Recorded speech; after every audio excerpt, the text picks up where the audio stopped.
Good afternoon प्यारे बच्चों। तो अब पढ़ने का अधिकार सबको और डॉक्टर बनने का अधिकार भी सबको हमारे सर SP सिंह सर के मिशन में ये सेकेंड राउंड चल रहा है। तो जो FST 12 अभी आपका हुआ था उसके वो 10 क्वेश्चन जिसमें आपको थोड़ा सा डाउट है उसको हम क्लियर करने के लिए आए हैं। तो चलिए पहला देखते हैं।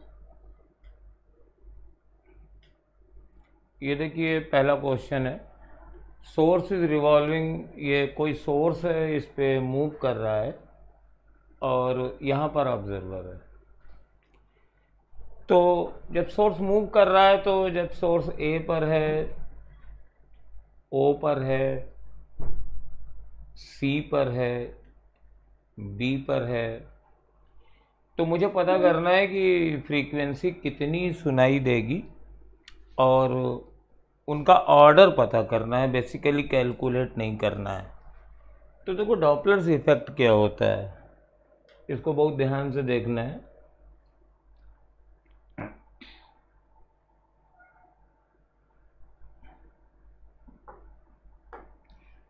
ये मान लीजिए सर्किल है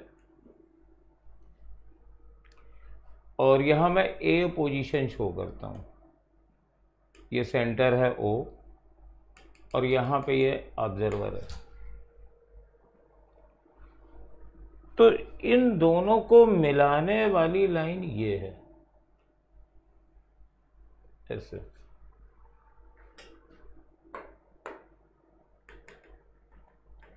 ऑब्जर्वर रेस्ट में है, VO बराबर 0 और सोर्स यहां मूव कर रहा है R ओमेगा स्पीड से। R is the radius, omega मैंने एंगुलर वेलोसिटी मान ली। तो अब देखो यहाँ पर जब डॉपलर्स इफेक्ट का फॉर्मूला हम लोग लिखते हैं एन डैश, मतलब सुनाई देने वाली frequency, original frequency emitted by sound, velocity of sound minus velocity of observer और velocity of sound minus velocity of source. तो जनरली जब हम लोग डॉपलर्स इफेक्ट पढ़ते हैं तो सिचुएशन ये रहती है, ये मान लीजिए सोर्स है, ये ऑब्जर्वर है और ये दोनों इसी के अलोंग चल रहे होते हैं। ये दोनों इसी के अलोंग चल रहे होते हैं। तो हमारे पास फॉर्मूला ये रहता है। लेकिन अगर सपोज कर लो सोर्स ऐसे चल रहा है VS से और ऑब्जर्वर ऐसे चल रहा है VO से, यानी सोर्स और ऑब्जर्वर की वेलोसिटी दोनों को मिलाने वाली लाइन के अलोंग नहीं है, तब हम लोग मालूम है क्या कंसीडर करते हैं? तब इसका कंपोनेंट कंसीडर करते हैं।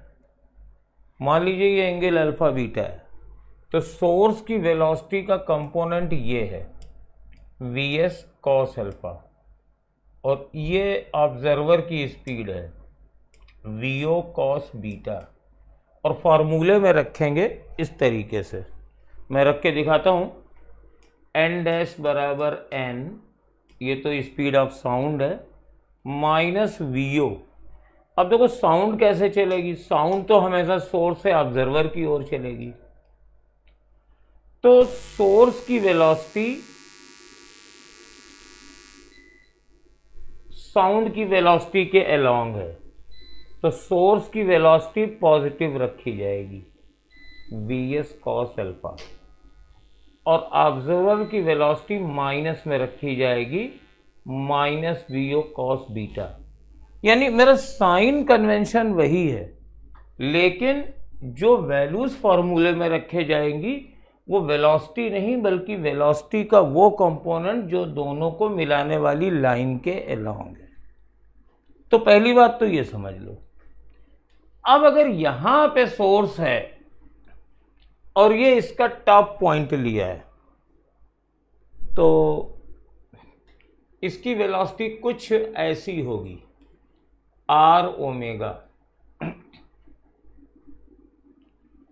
तो अगर ये बहुत दूर है, यहाँ एक अप्रॉक्सीमेशन बता दें आपको कि अगर O और ये डिस्टेंस R की कंपैरिजन में बहुत ही ज़्यादा है, लार्ज डिस्टेंस लिखा है तो इसको मान लीजिए, तो ये जितना ज़्यादा दूर रहेगा ये वाला एंगल उतना ही छोटा रहेगा। आप इमेजिन कर सकते हैं, अगर यहाँ है तो ये एंगल बड़ा हो जाएगा, अगर यहाँ है तो छोटा हो जाएगा। तो अगर ये बहुत दूर है तो ये एंगल लगभग 0 होगा। तो हम मान सकते हैं कि यहाँ पर सोर्स की वेलोसिटी जो है वो साउंड की डायरेक्शन के अलोंग है। तो यहाँ वाली फ्रीक्वेंसी FA बराबर हो जाएगी n C, ऑब्जर्वर तो 0 है, upon C minus R omega, positive मानी जाएगी। और अगर यहाँ पर है तो वेलोसिटी ऐसे होगी, क्योंकि देखो सोर्स ऐसे ऐसे घूम रहा है क्लॉकवाइज डायरेक्शन में। तो यहाँ पे अगर मिलाओगे तो फिर वही चक्कर है, वेलोसिटी तो ऐसे होगी, तो इसका कंपोनेंट इधर जो है ये एंगल बहुत छोटा होगा।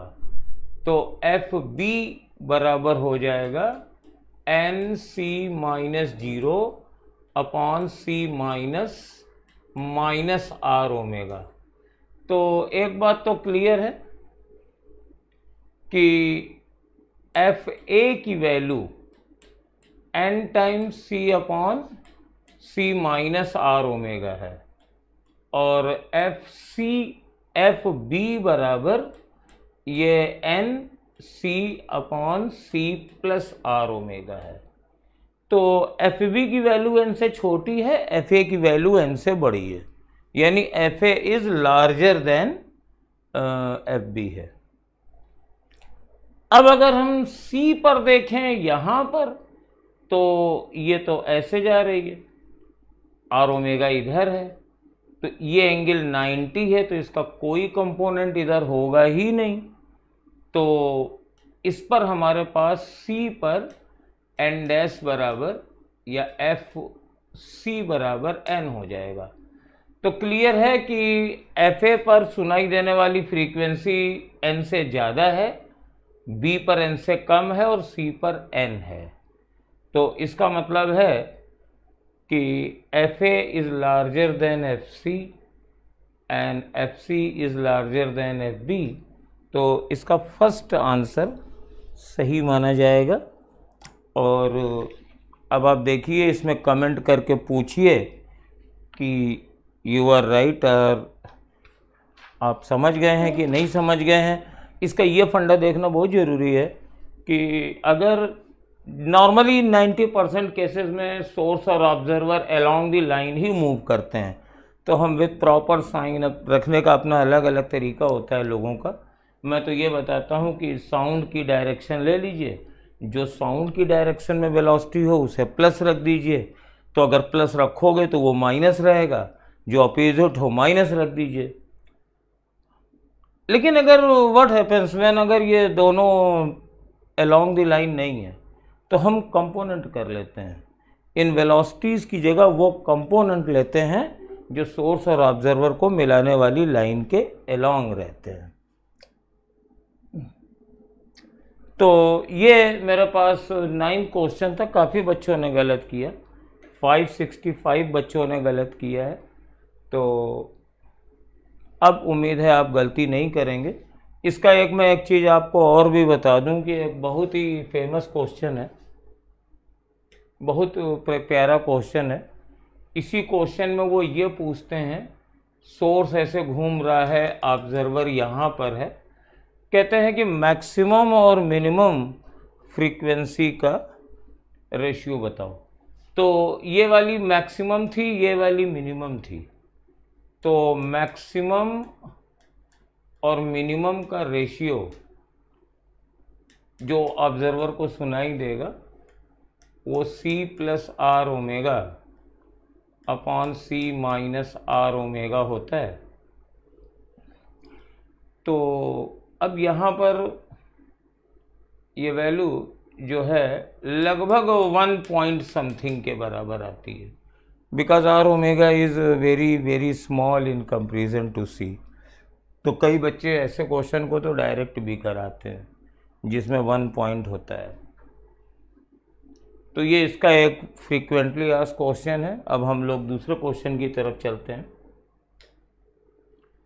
ये देखो एक क्वेश्चन था और इसका आंसर 4th वाला होगा और आपके सोल्यूशन में ये 3rd दिया था, तो दिस वाज द इनकरेक्शन।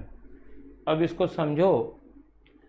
तो देखो यहाँ पर ये रॉड है, ये ए बी रॉड है, इसको हम इधर v वेलोसिटी से मूव करा रहे हैं।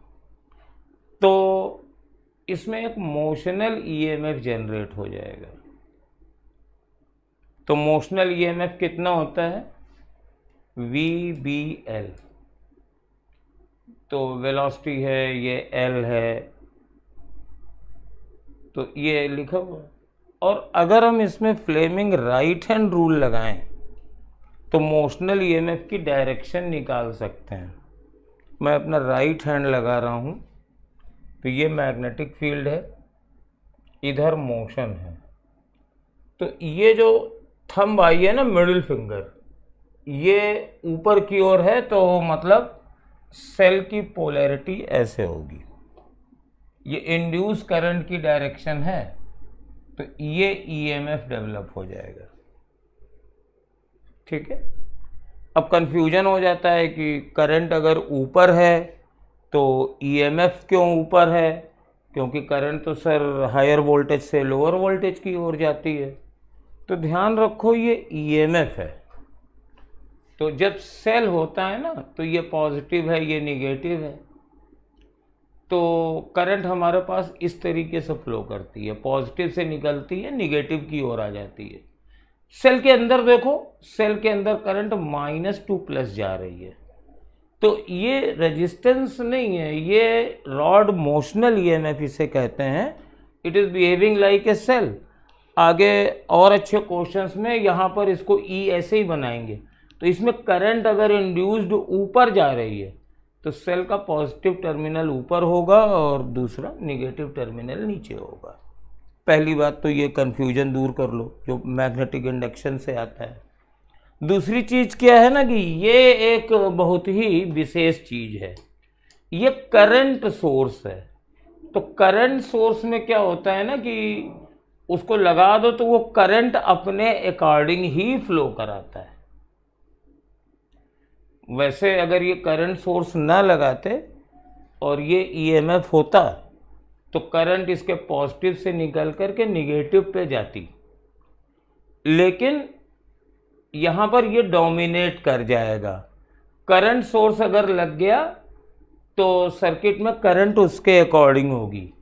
तो अब अगर हम इस पोर्शन को कंसीडर करें और केवीएल लगाएं तो चलिए VA माइनस, अब यहाँ पे करंट आ रही है, 2 वोल्टेज हैं।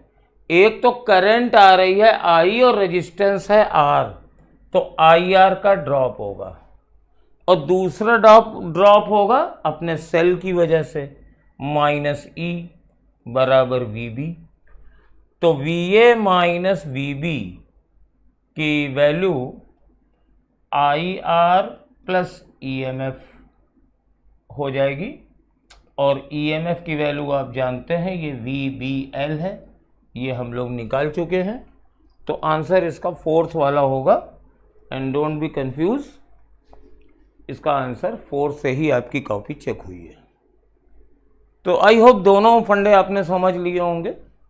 ये 10 के दम में मैं इसलिए आया हूँ कि कुछ शिकायत थी कि कुछ क्वेश्चन जल्दी स्किप हो जाते हैं या करने के बाद भी रह जाते हैं। तो I want to clear you any doubt. अगर और भी कुछ डाउट हो तो कमेंट सेक्शन में कमेंट कर देना, उसका आंसर हम दिलवा देंगे। तो ये मेरे पास है, दोनों चीज़ समझ लेना। कई बच्चों ने ईएमएफ की direction, Fleming right hand rule तो लगा लेते हैं लेकिन ईएमएफ की डायरेक्शन ठीक से वो नहीं शो करते हैं, वो कंफ्यूज हो जाते हैं। तो याद रखना कि अगर इंड्यूस करंट ऐसे आ रही है तो सेल का पॉजिटिव टर्मिनल ऊपर होगा मोशनल ईएमएफ वाले का, निगेटिव नीचे होगा, जिधर जाएगा वो पॉजिटिव होगा। मैं तो फ्लेमिंग का राइट हैंड रूल ऐसे ही बताता हूँ कि आप फ्लेमिंग राइट हैंड रूल लगाओ, ऊपर पॉजिटिव पोलैरिटी होगी, नीचे नेगेटिव पोलैरिटी होगी। और दूसरा ये करंट सोर्स का फंडा है, मतलब अगर करंट सोर्स आ गया तो उस लूप में करंट सोर्स के अकॉर्डिंग ही करंट बहेगी जितनी ये आई दे रहा होगा, और उसका ईएमएफ कुछ नहीं कर पाएगा, वो डोमिनेटिंग हो जाता है करंट सोर्स।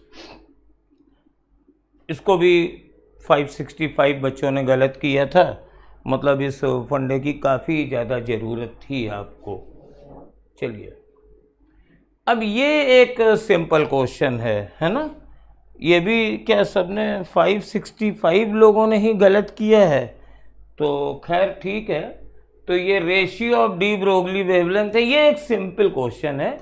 इसमें क्या है कि ये हाइड्रोजन है और ये हीलियम है, इनकी जगह कोई गैस ना हो करके न्यूट्रॉन भी हो सकता है, कोई पार्टिकल भी हो सकता है। थर्मल पार्टिकल्स के लिए हैं ये। लैम्डा बराबर आप जानते हैं H बराबर P होता है, P को mv लिख देते हैं, ये जानते ही हैं। और इसकी जगह हम फिर ये कर लेते हैं, mv इज अ मोमेंटम, इसको 2km कर देते हैं। m is the mass of the particle and k is the kinetic energy.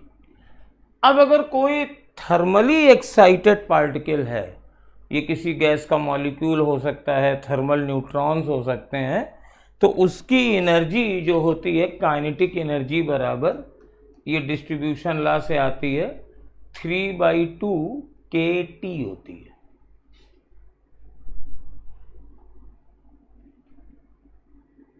Molecule को हम लोग एक मान रहे हैं,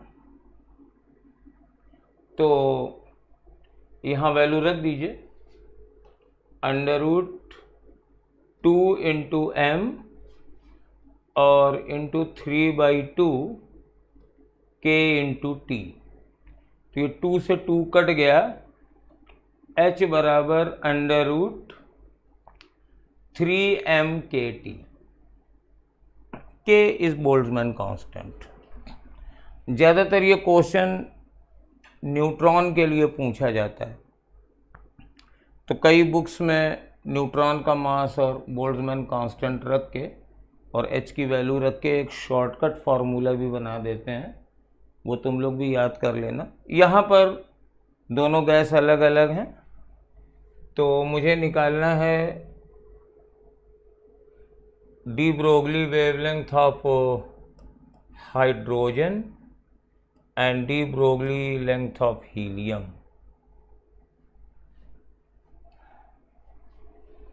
तो अब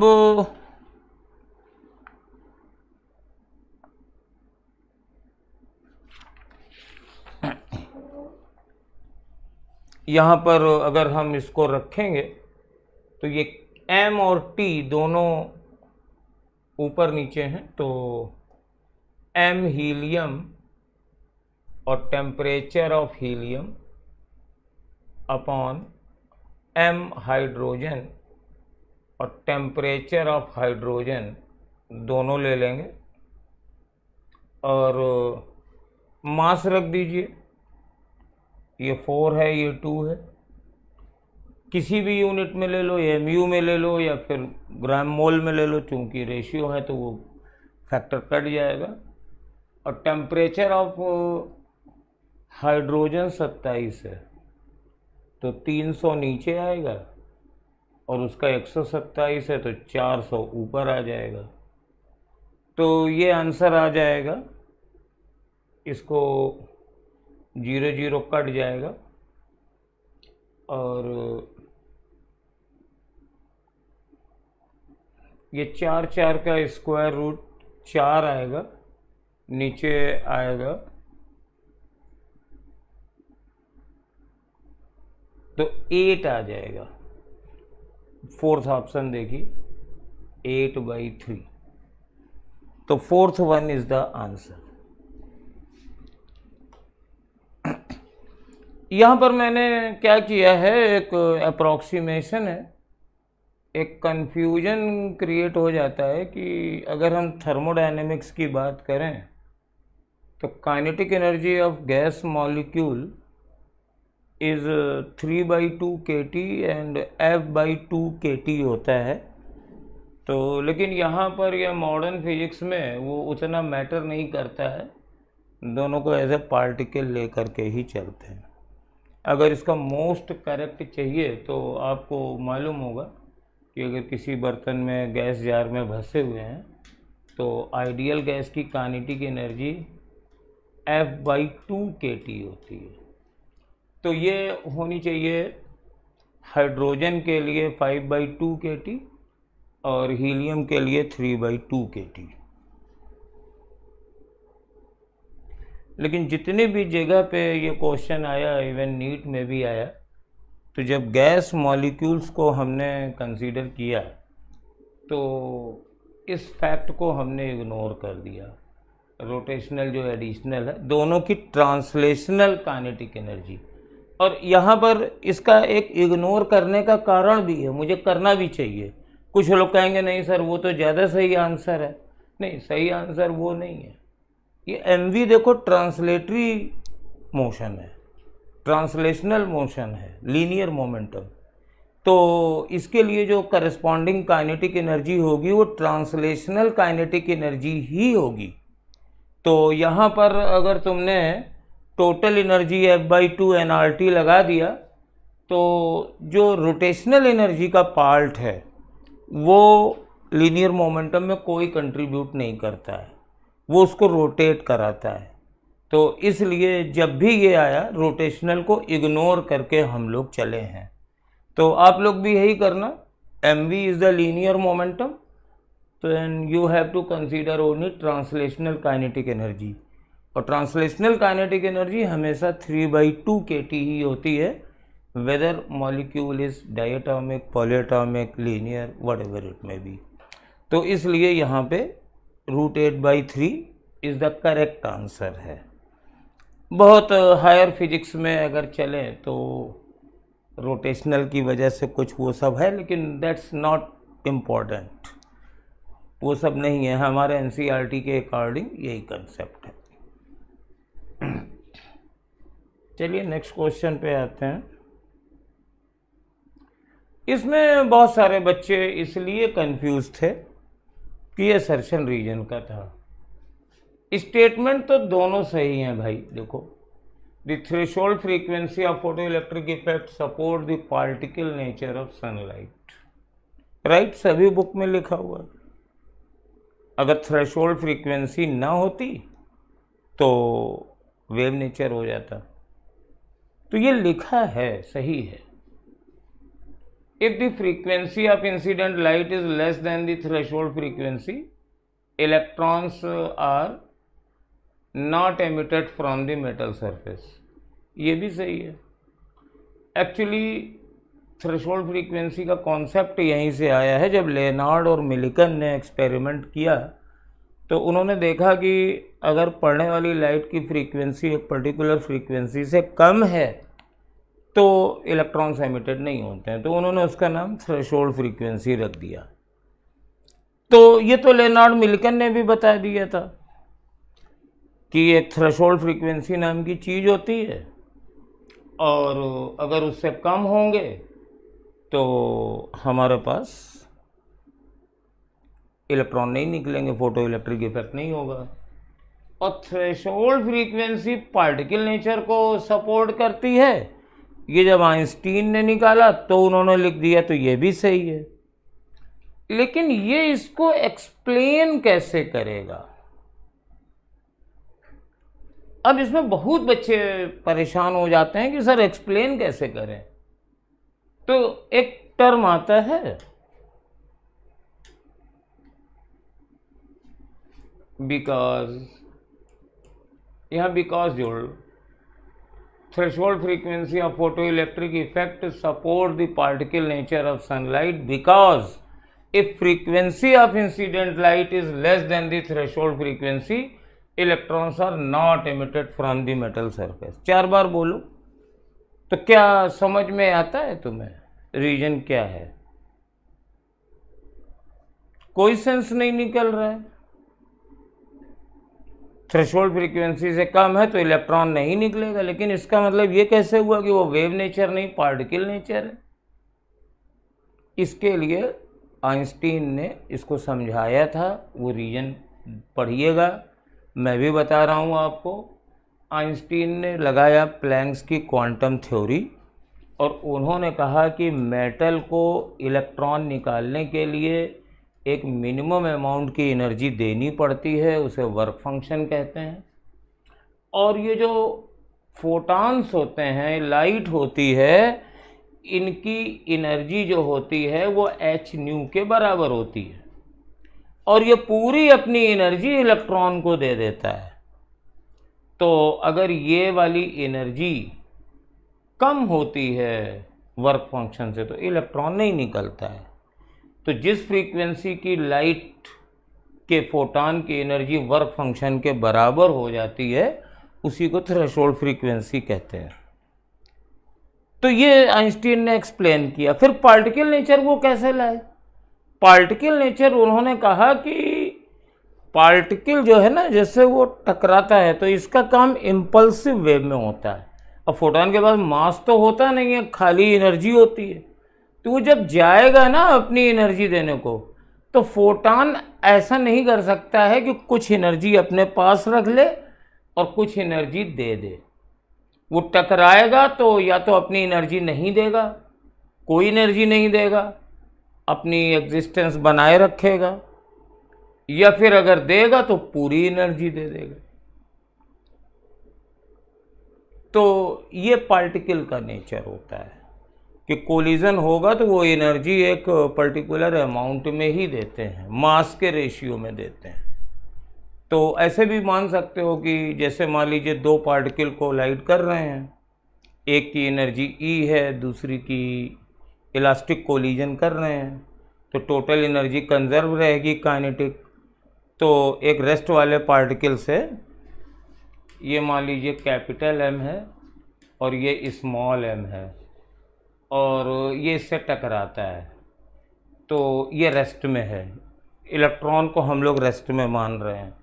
तो अगर ये टकराता है तो हमारे पास कंजर्वेशन ऑफ मोमेंटम से mv बराबर mv होगा, और जो हमारे पास काइनेटिक एनर्जी होती है, kinetic energy of smaller mass upon kinetic energy of larger mass, momentum तो सेम हो गए, तो ये लार्जर मास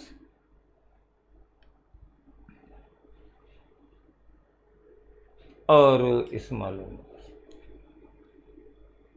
p² अपॉन 2m, इससे किया। तो अब फोटॉन का मास तो 0 है,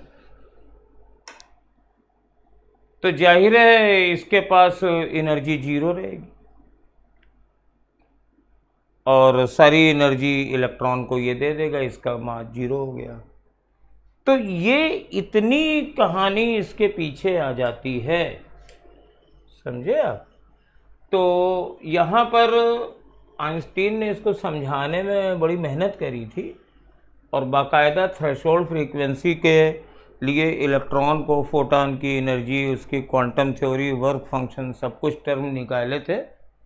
तो उतना सब पता चलेगा तब ये पता चलेगा कि पार्टिकल नेचर है। तो इसलिए इसको एक्सप्लेन नहीं कर रहा है।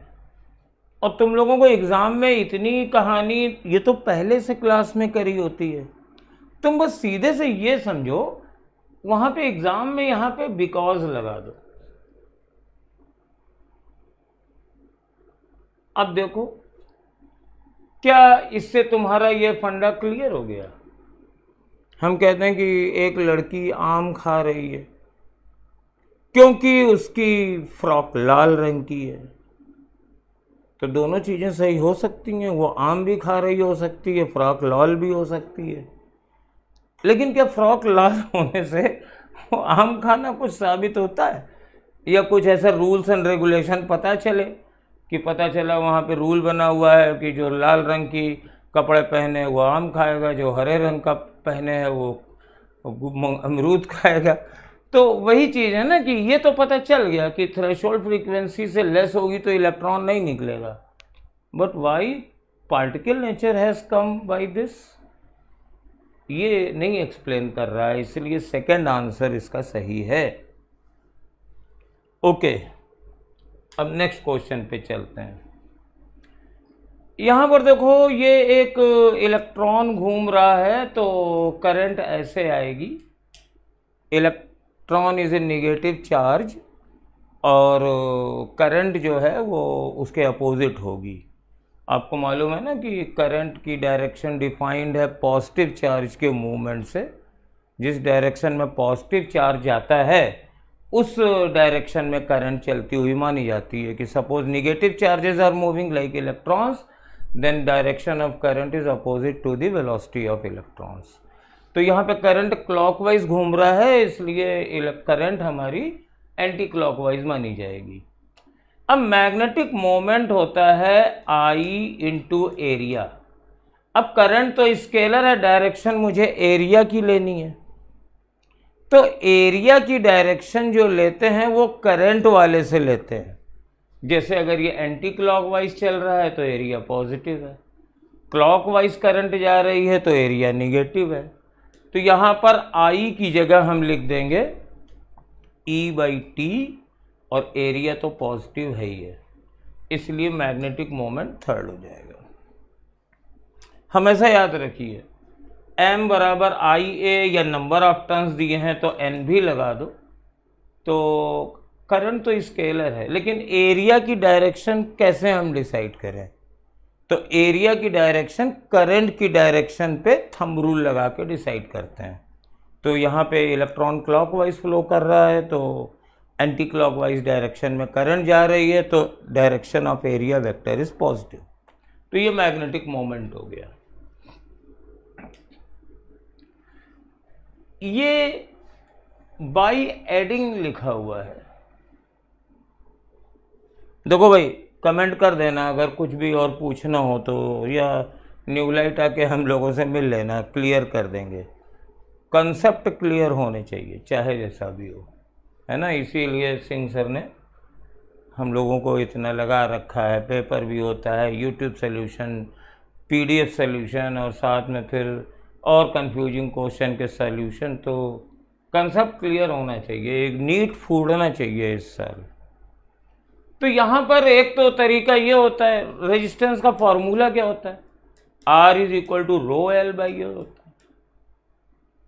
तो एक तो हम खींच करके करते हैं। तो अगर खींचेंगे इस वायर को, तो मैं आपको बताऊं कि अगर वायर की लेंथ खींच के बढ़ाओगे तो एरिया कम हो जाएगा, तो दोनों चेंज हो जाएंगे।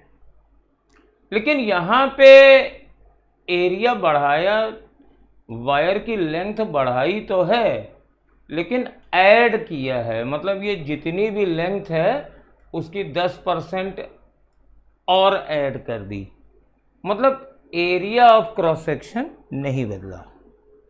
और अगर ये क्लियर हो गया तो लगा दो अपना delta R/R is equal to, ये दोनों तो बदले नहीं, डेल्टा L/L। तो अगर ये 10% है तो ये भी 10% बढ़ेगा, यही दे दो। हाँ, अगर इसको खींच करके बढ़ाते तब ये 21% बढ़ जाता, उसको भी कर दें। R बराबर ρL/A।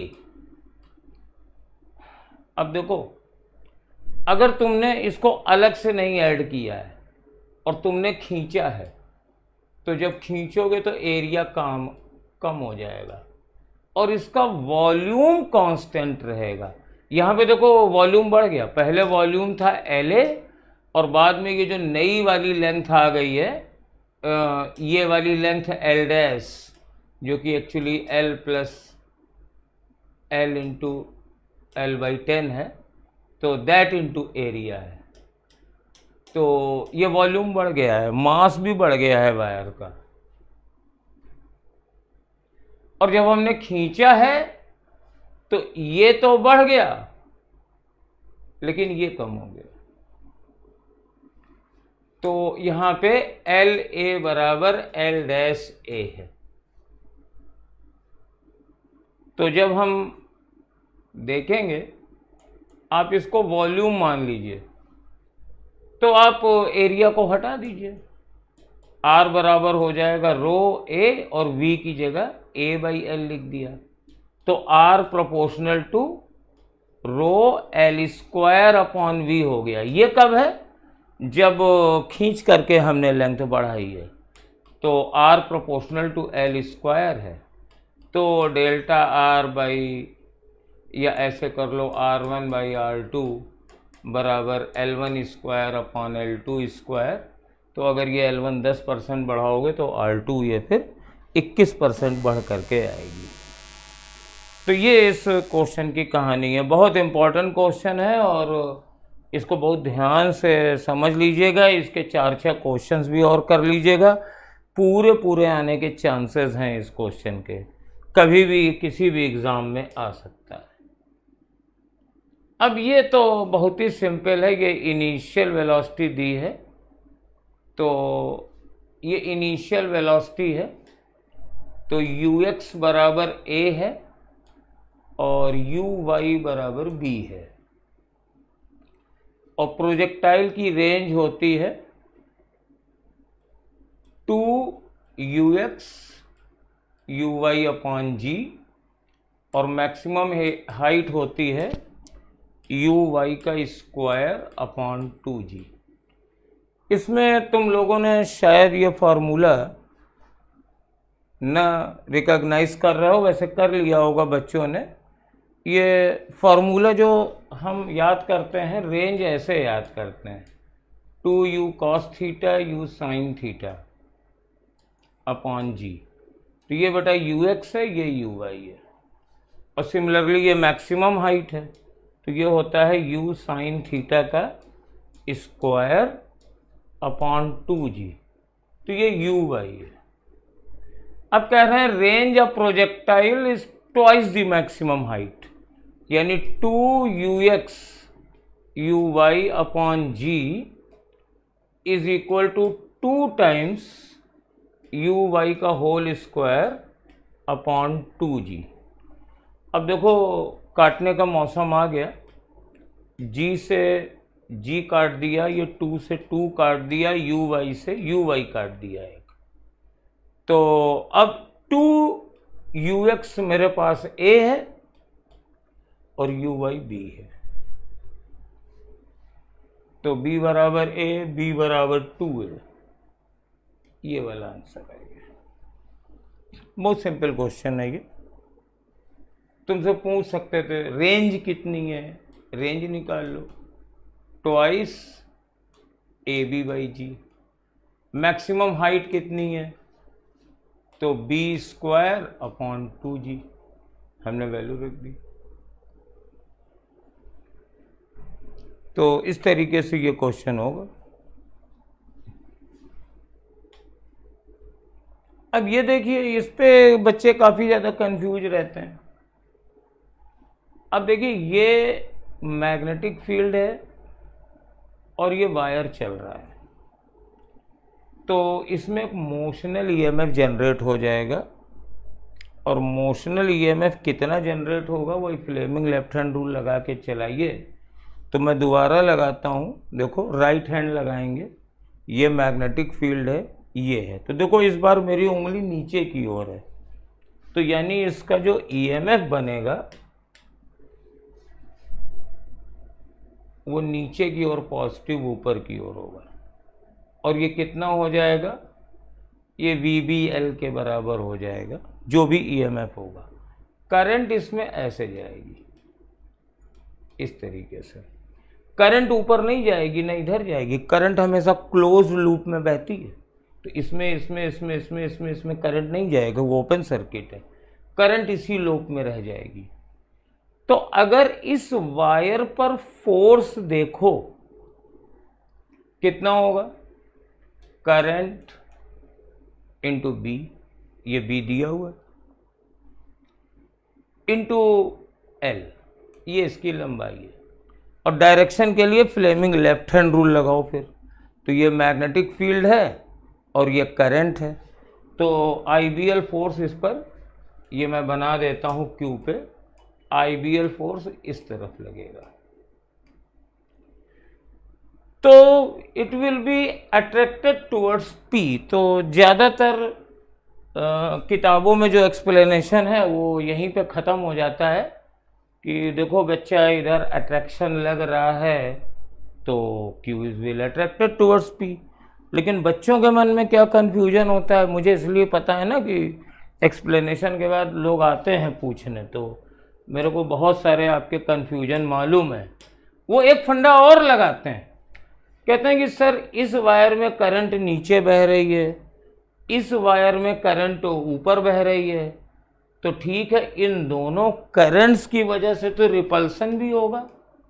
यस, ये रिपल्सन भी होगा, लेकिन कितना होगा ये तो देखो, म्यू नॉट अपॉन 4 पाई।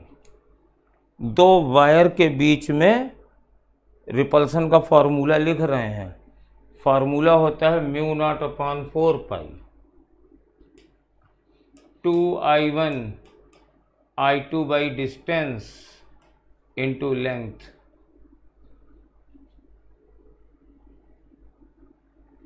अब देखो भैया, हमारे पास इसमें म्यू नॉट अपॉन 4 पाई आ गया है और ये 10 टू द पावर -7 के ऑर्डर ऑफ मैग्नीट्यूड का है। तो ये वाली क्वांटिटी इस फोर्स को क्या करेगी, वेरी स्मॉल बना देगी। और चूंकि ये फोर्स बहुत ही छोटा होगा तो आईबीएल डोमिनेटिंग हो जाएगा, इधर ज़्यादा है इधर बहुत कम है, only because of this factor, because it is 10 to the power -7। और I1 I2 तो दोनों बराबर ही हैं, ए कट ही गया है, तो ये फोर्स बहुत कम होगा। तो अब देख लो, मान लो दो फोर्स हैं, अब इधर वाला बहुत ज़्यादा है इधर वाला कम है, तो नेट तो इधर ही रहेगा ना, इसलिए it will attracted towards P. First answer इसका सही होगा। अब कभी कंफ्यूज मत होना। अब आगे बढ़े, देखो तो अब सेंटर ऑफ मास का फॉर्मूला क्या है, यहां से एक स्मॉल डिस्टेंस dx मान लो, तो सेंटर ऑफ मास का फॉर्मूला होगा 0 से 3, इसका मास दैट इज लैम्डा और इसकी लेंथ dx, और साथ में यहां से डिस्टेंस x, और divided by lambda dx 0 to 3। ये फार्मूला बनेगा मेरे पास। आप जानते हैं रॉड का सेंटर ऑफ मास क्या होता है, एक्स dm अपॉन dm और लेंथ 0 से L 0 से L, ये फार्मूला है। लेमडा की वैल्यू रख दीजिए तो ये kx स्क्वायर हो जाएगा, और इंटीग्रल 0 से 3 dx, और ये kx dx हो जाएगा 0 से 3, तो k तो कांस्टेंट है कट गया, ये आ गया x³ 3 और ये आ गया x² 2, तो ये मेरे पास आ जाएगा x इंटू 2/3 0 से 3, तो वैल्यू रख दो, एक बार 3 एक बार 0, तो 3 रखोगे तो ये 2 मीटर आ जाएगा, यानी यहाँ से 2 मीटर की दूरी पर इसका सेंटर ऑफ मास होगा। चलिए आगे बढ़ते हैं। अब यहाँ पर एंगुलर ऑफ मिनिमम डेविएशन है, तो एंगल ऑफ मिनिमम डेविएशन का फॉर्मूला हम लगाते हैं, तो कई लोग ये लगाते हैं म्यू बराबर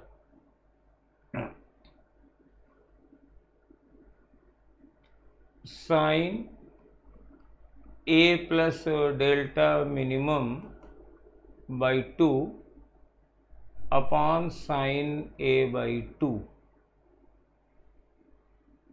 तो अगर हम इसको यूज करेंगे, कभी कभी कॉमन सेंस भी लगाना चाहिए, तो देखो हमें a की ज़रूरत पड़ेगी। पहले केस में म्यू की जगह 3/2 लेंगे जब ये ग्लास का प्रिज्म है, एयर में रखा है, और दूसरी केस में म्यू बराबर क्या लेंगे, ये 3/2 लेंगे पहले, साइन a प्लस डेल्टा 1/2 और अपॉन साइन a/2। और जब इसको हम डिप कर देंगे वाटर में तो ये ग्लास का रिफ्रैक्टिव इंडेक्स अपॉन वाटर का रिफ्रैक्टिव इंडेक्स, तो 3/2 अपॉन 4/3 और sine a plus delta 2/2 upon sine a/2। और इसको जब हम डिवाइड करेंगे तो हमें a की ज़रूरत पड़ेगी, और अगर ये दे भी दिया जाए तो ये बहुत ही कॉम्प्लिकेटेड हो जाएगा। यहाँ पर एक चीज़ लिखनी चाहिए, ये इसको देखो लिख भी दिया है इन्होंने। ये सारी चीज़ें हम क्यों कर रहे थे? क्योंकि हमने इसको लिख दिया था, देखा नहीं था। अब देख लिया, तुम पहले ही देख लेना, हम भी देख चुके थे लेकिन जानबूझ के नहीं देखा था, जिससे बता सके कि ये क्वेश्चन कभी भी प्रिज्म के लिए नहीं आएगा, थिन जरूर लिखा होगा। और थिन प्रिज्म के लिए डेल्टा ऑलमोस्ट कांस्टेंट होता है, ये होता है μ-1 इंटू ए। तो डेल्टा 1 अपॉन डेल्टा 2 बराबर ए से ए तो कट जाएगा, 3/2 - 1 अपॉन 3/2 अपॉन 4/3 - 1, तो ये 1/2 हो गया, और ये 9/8 - 1, तो ये 1/8 आ गया। डिवाइड कर दीजिए, 4 आ जाएगा आंसर। क्वेश्चन नंबर 13 है ये। तो बहुत ही स्मार्ट क्वेश्चन था ये।